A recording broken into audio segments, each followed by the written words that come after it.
Assalamualaikum warahmatullahi wabarakatuh. Innal hamdalillah nahmaduhu wa nasta'inuhu wa nastaghfiruhu wa nastahdihi wa na'udzu billahi min shururi anfusina wa min sayyiati a'malina may yahdihillahu fala mudilla lahu wa may yudlil fala hadiya lahu. Asyhadu an la ilaha illallah wahdahu la syarika lahu wa asyhadu anna Muhammadan 'abduhu wa rasuluhu la nabiyya wa la rasula ba'dahu. Allahumma salli wa sallim ala nabiyyina Muhammadin wa ala alihi wa ashabihi wa man tabi'ahum bi ihsanin ila yaumiddin. Allahumma la sahla illa ma ja'altahu sahla wa anta taj'alul hazna idza syi'ta sahla. Ayuhal asatidzah wa ustadzah, abba wal ummahat yang dimuliakan Allah. Alhamdulillah, dengan rahmat, anugerah, hidayah, nikmat dari Allah Subhanahu wa taala, di pagi hari ini kita kembali dimudahkan Allah hadir di majelis ilmu.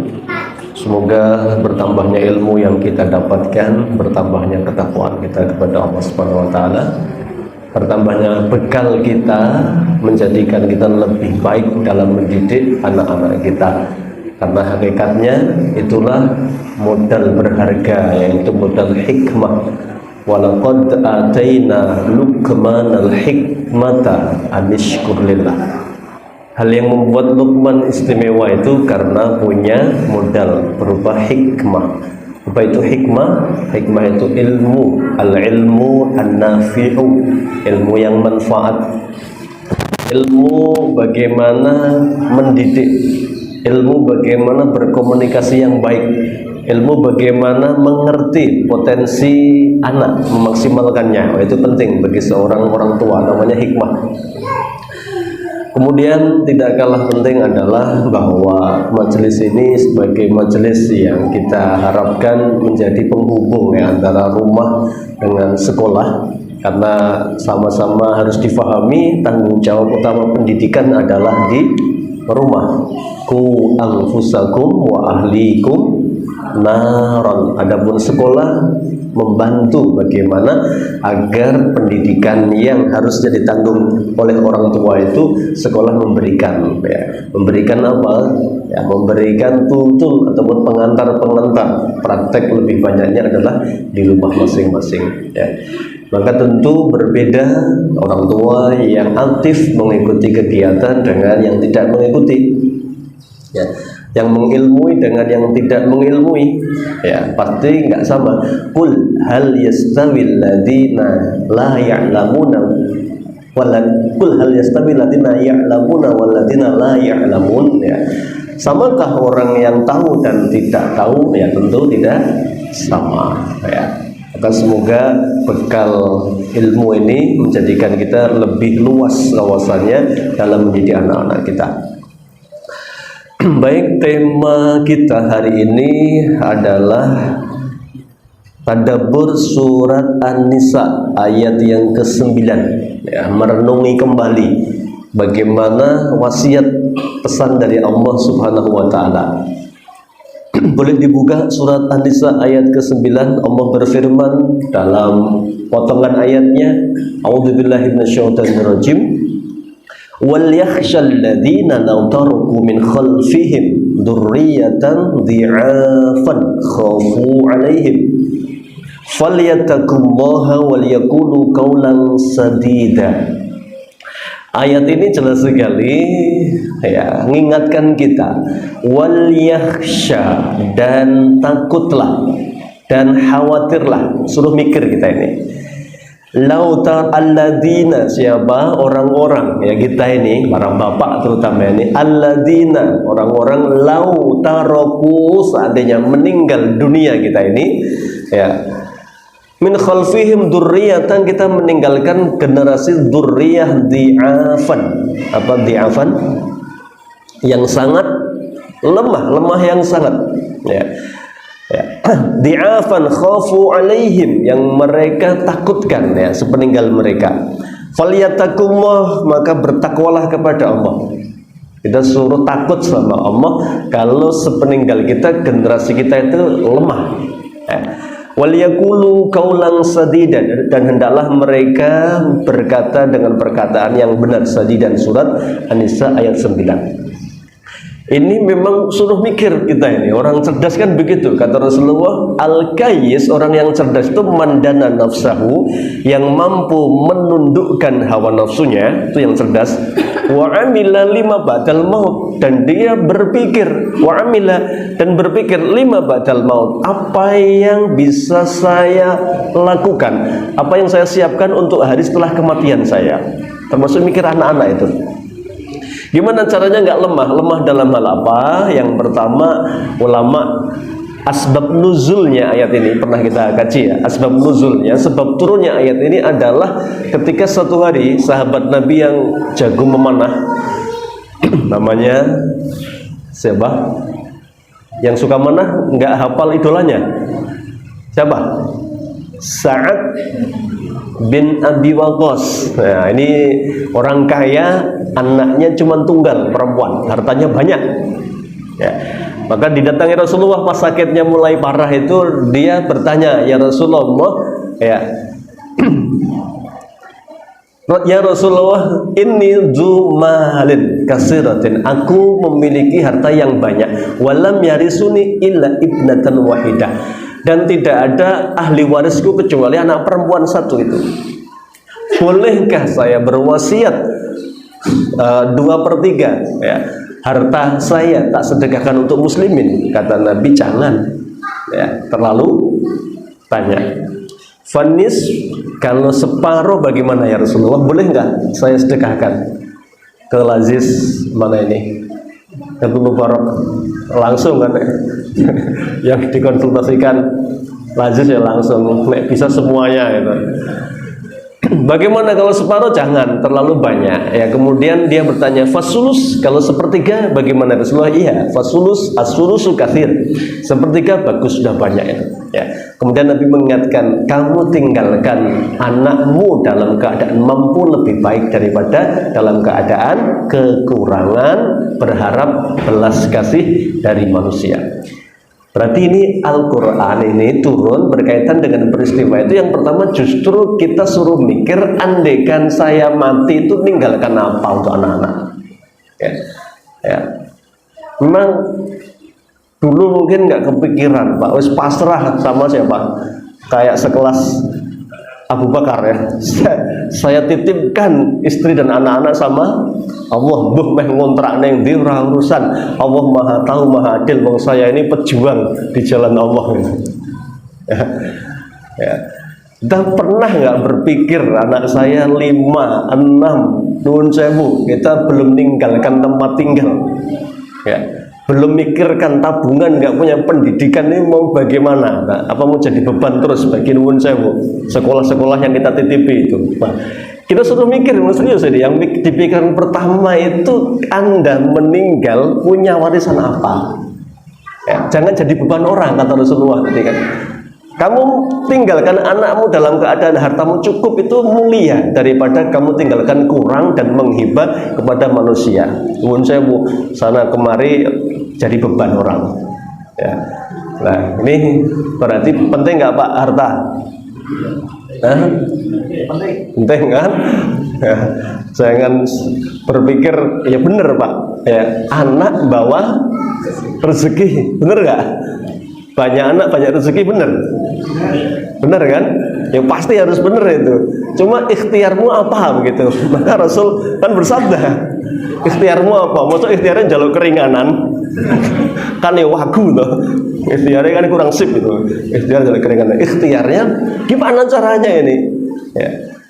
Jadi suruh mikir Pak, ini anak 5 misalnya, biaya pendidikan misalnya di pesantren itu 1 juta misalnya. SPP 650 itu wis murah hari ini ya, murah itu ya. Uang saku 350 1 juta Pak itu ya. Anak 5, berarti tabungan kita untuk pendidikan berapa minimal? 5 juta itu Pak ya. Itu yang harga mati, yang nggak boleh terlambat ditransfer setiap tanggal 10 kalau di pondok itu ya. Belum biaya hidup yang di rumah masih ada, misalnya anaknya berapa itu ya, jajannya berapa. Jadi ini bukan untuk agar kita hubud dunia. Kita suruh mikir serius ini, bahwa ini ternyata turunnya justru terkait dengan harta. Generasi lemah itu memang sebab nuzulnya itu. Ya, ini berpikir untuk kita logis ya, bahwa kita punya tanggung jawab. Kita itu harus cerdas. Kata Rasulullah tadi, orang cerdas itu mikir, nek saya mati itu anak saya itu kira-kira bisa apa, saya tinggali apa, kemudian kira-kira dengan peninggalan saya itu apa yang bisa dilakukan itu. Ya, tentu kita berharap menangi semua anak-anak kita mentes ya, setelah kita mungkin anak-anak mentes baru kita berharap kalaupun dipanggil oleh Allah sudah menangi panennya anak-anak kita. Tapi kan tidak ada yang tahu takdir yang akan terjadi itu. Maka kata Rasulullah, nggak cukup modal yakin tuh, nggak cukup. Atau yang penting yakin, kayak di foto-foto itu mancing ada airnya, apa namanya, sambil gini, yang penting yakin itu. Nah, itu yakin ngawur atau yakin tawakal ya. Nah, maka Rasulullah ngasih tahu ya, beliau mengatakan begini, al-mu'minu al-qawiyyu, orang mukmin yang kuat. Nah, ini kita selama ini kan definisikan kuat kan cuma kuat fisik kan, ternyata kuat ekonomi juga itu nanti ya. Al-mu'minu al-qawiyyu, orang mukmin yang kuat, khairun, lebih baik, wa ahabbu ilallah minal mu'min ad-dhaif, daripada mukmin yang lemah. Meskipun Nabi mengatakan wa fi kullin khairun, meskipun setiap orang itu punya kelebihan tersendiri ya, kelebihan tersendiri ya. Maka beliau ngasih tahu ini bentuk seriusnya apa? Ikhris ala ma yanfa'uka. Kamu sungguh-sungguhlah dalam ikhtiar ya, tidak nuwun sewu. Yang anaknya 2 sama anaknya 3 sama enggak kerja kerasnya? Ya beda, Pak. Yang anaknya 2 dengan anaknya 4 sama enggak santainya? Ya beda. Yang anaknya 2 seleyeh-leyeh. Ya 3 lebih melek kan, 4 rasa turun kan itu kan itu. Masuk anak loro karo papat podo klemak gitu. Terus masing-masing punya rezeki gitu. Ini kurang serius kata Nabi. Kata Nabi, ikhris ala ma yanfa'uka ya, kamu yang maksimal ikhtiarmu, yang maksimal itu. Ibarat dodol es teh jumbo ki sing tenanan, pasang banner promo beli 2 gratis 1 gitu. Yang mana anaknya 1 sementing dodol ya, payu 10 sampai cukup ya. Anak 5 yang cerdas gitu ya. Promo bagaimana buka cabang dan lain sebagainya. Kata Nabi, ikhris ala ma yanfa'uka ya. Ikhtiarnya yang maksimal ya. Wasta'in billah, baru kalau sudah ikhtiar dunianya ditempuh ini, berbagai caranya sudah, manajemennya oke ya, iklannya dilakukan dengan maksimal ya, apa namanya ini, media sosialnya dihidupkan maksimal, lewat TikTok, lewat macam-macam itu ya. Baru kemudian wasta'in billah, kamu minta tolonglah kepada Allah, undang Allah agar rahmatnya turun bersama kita ya. Pastikan doa-doa kita, doa-doa yang membuat Allah akan mengabulkan doa kita. Ya Allah, ini saya jualan tuh biayai SPP anak saya ya Allah, nek sampai nggak laku ya Allah ya, betapa pesantren itu menunggu uluran kiriman SPP dan sebagainya. Itu yang membuat apa, dipercepat pengabulannya oleh Allah Subhanahu wa taala, karena alasannya kuat banget. Untuk apa kita cari uang? Untuk pendidikan anak-anak kita salah satunya ya. Wasta'in billah. Kemudian pesannya Nabi, wala ta'jaz, jangan mudah menyerah. Oh, ini gagal, apalagi gagal maning, coba terus kan. Wala ta'jaz, jangan gampang menyerah. Ini rumusnya cari nafkah kata Rasulullah ya. Kamu ikhtiarnya yang maksimal, berarti ini urusan dunia, promonya dan lain sebagainya. Wasta'in billah, perkuat doamu kepada Allah ya, karena Allah maha segalanya ya. Ada gerobak tulisannya bahasa Arab itu, bagaimana saya takut miskin dan Allah maha kaya gitu. Ya itu bagus gerobaknya tulis gitu, cuman tidak cuman tulisan kan, bagaimana ikhtiarnya itu ya. Wala ta'jaz, jangan putus asa ya.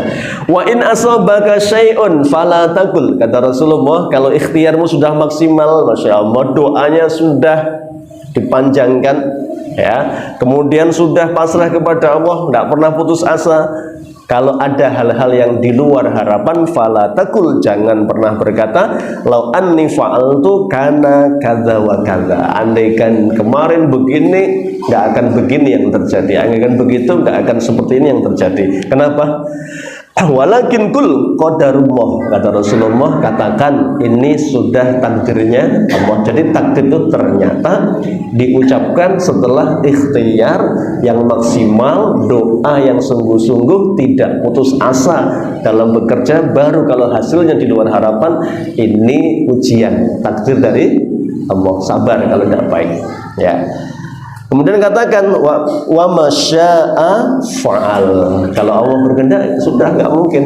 Sama rizki, jodoh itu buat diuper-uper itu memang naik belum rizkinya tidak akan dapat itu. Dah merantau ke sana kemari ya, kerja berbagai tempat itu, jelalah jodohnya mburi omah. Ada nggak? Wongnya teko? Ya.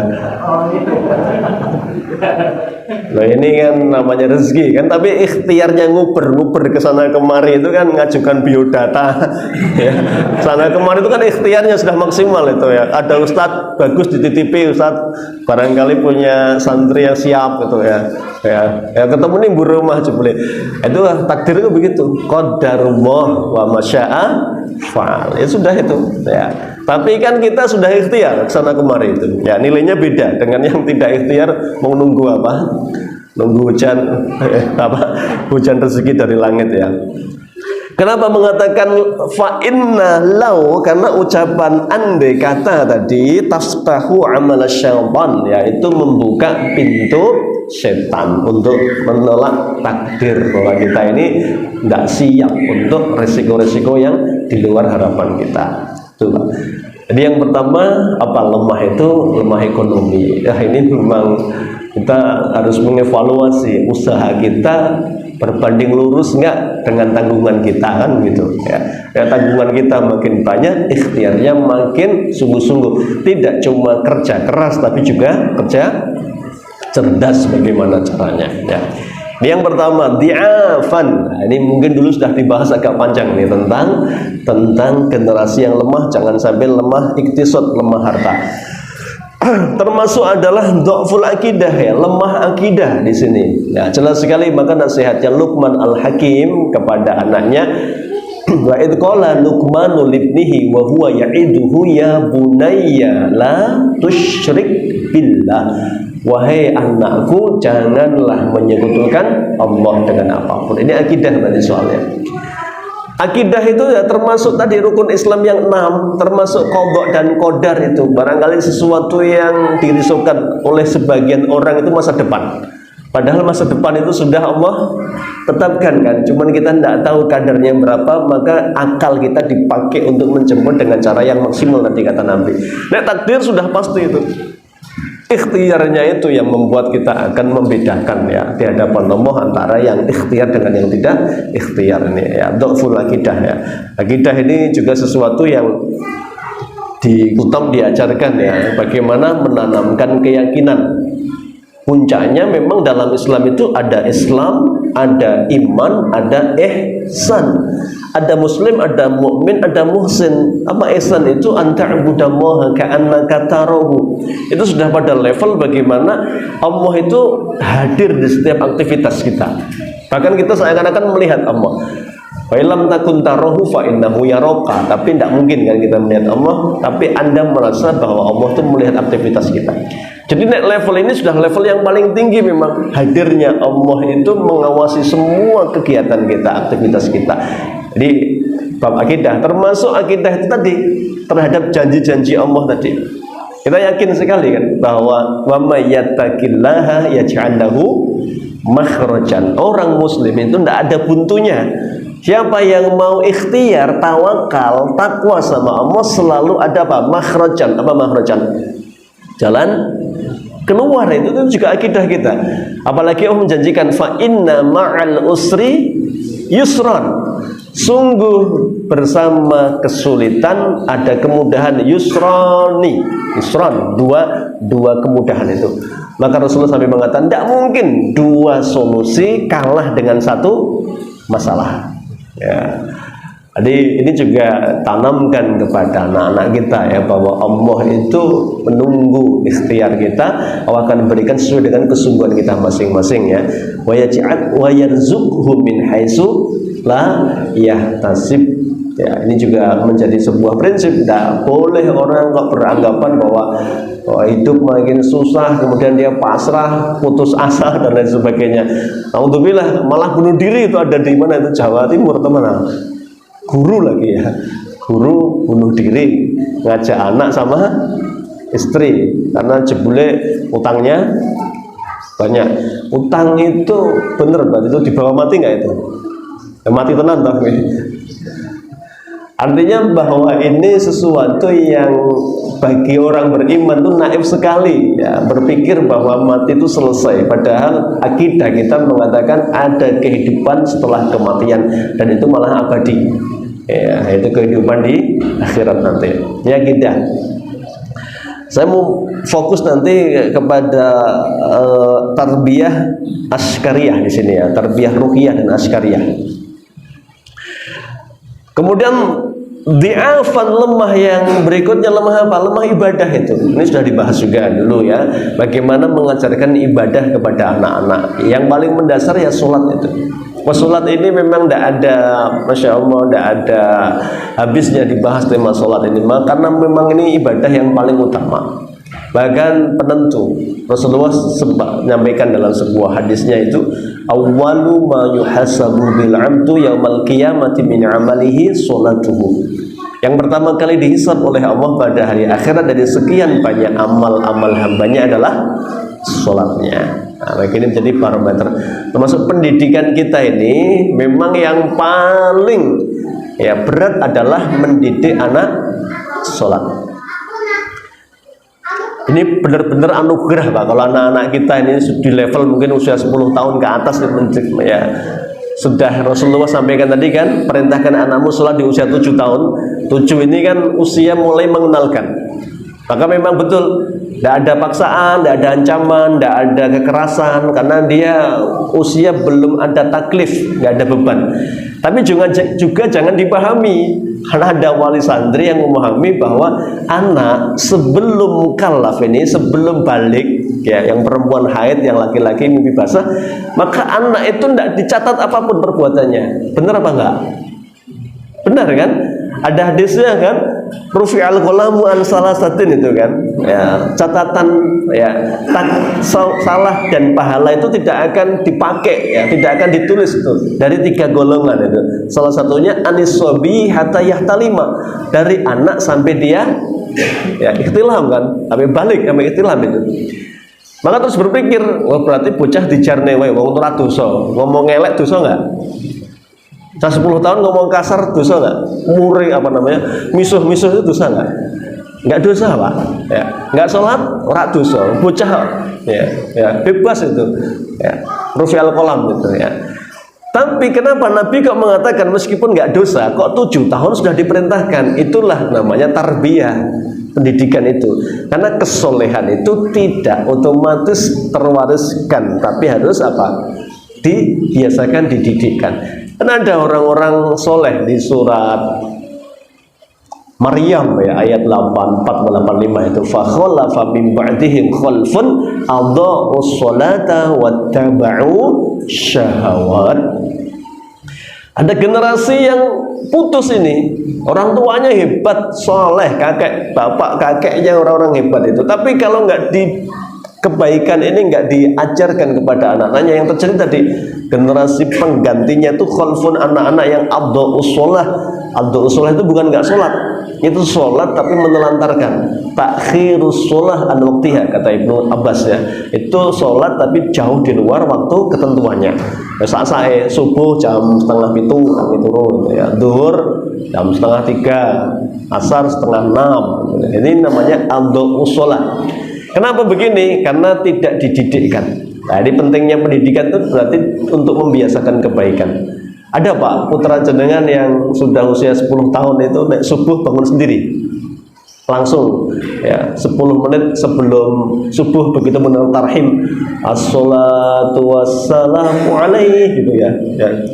sudah gurigah itu ada. Mana ada ini jenengan banyak bersyukur Pak. Enggak banyak orang beruntung seperti jenengan. Ya. Atau bahkan mungkin jam 3 sudah gugah bapak ya, ayo Pak tahajud.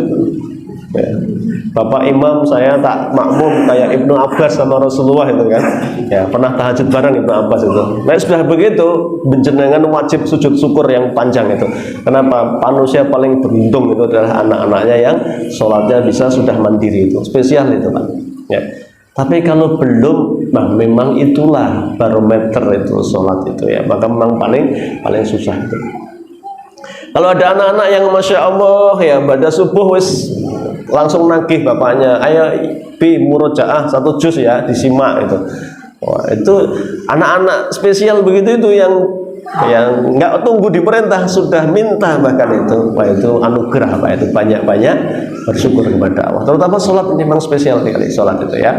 Karena ibadah yang paling menentukan adalah sholat nanti ya. Kalau ini baik yang lainnya. Dan kalau meremehkan sholat biasanya meremehkan yang lain. Kata Sayyidina Umar, man dhayya'aha fahuwa lima siwaha adya'. Siapa yang meremehkannya maka terhadap yang lain dia pasti akan lebih meremehkan. Ini dhaif dalam hal ibadah terutama sholat ya. Kemudian berikutnya dhaif dalam hal apa? Ilmu. Nah ini yang generasinya harus mulai berpikir. Dulu kita mungkin lulusan mana? Apa paling SMA? Stop ya, mungkin itu ya.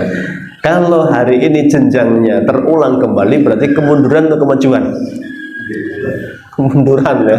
Nah ini kalau kita dulu mungkin alumni level SMA atau ya anak-anak jauh lebih tinggi karena ilmu itu harus berkembang dimaksimalkan semaksimal mungkin. Apalagi kalau dulu kita lihat catatan para ulama.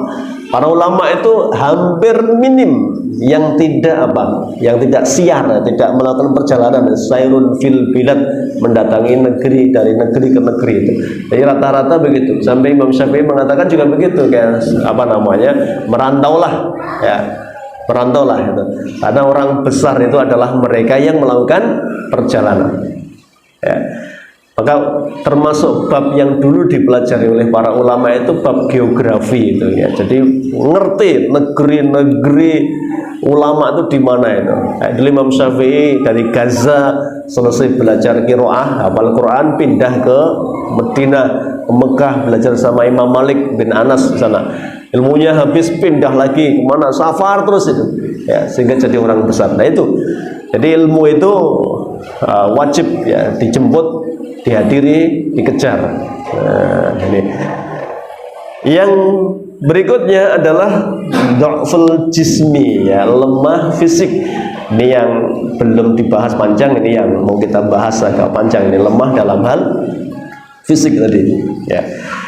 Tadi dalam hal sebuah hadis tadi Rasulullah bersabda, hadis ini sahih ya, riwayat Muslim.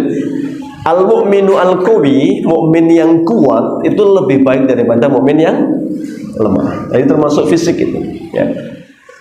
Lihat bagaimana Rasulullah SAW luar biasa. Jadi fisik itu bukan soal olahraga aja Pak. Sini sudah rutin olahraga apa? Renang, memanah, berkuda, rutin ya. Nah, ini salah satu ikhtiar membentuk tubuh yang kuat. Tapi juga ada faktor yang disampaikan oleh Rasulullah SAW termasuk pola makan. Nah, ini menunjang Nabi SAW termasuk sangat menjaga pola makannya. Maka salah satu kebiasaan Nabi itu ketika makan ya diukur kan. Ya. Rasulullah makan malam jam berapa Pak? Jam 10? Setengah 6? Oh alam saja nggak tahu nanti ditanya jam berapa. Nggak ada jamnya kan. Yang jelas Rasulullah itu sebelum maghrib gitu ya. Gitu. Jam berapa nggak tahu ya. Ya, ini kebiasaan Nabi ya. Kenapa? Karena kalau menurut dokter itu yang paling sehat itu tidur itu 2 jam setelah selesai makan. Itu baru sempurna apanya? Lambungnya mengolah makanannya itu. Ya. Maka benar, sumber penyakit di mana? Perut. Berarti kan makanan kan? Ya. Orang diabetes kebanyakan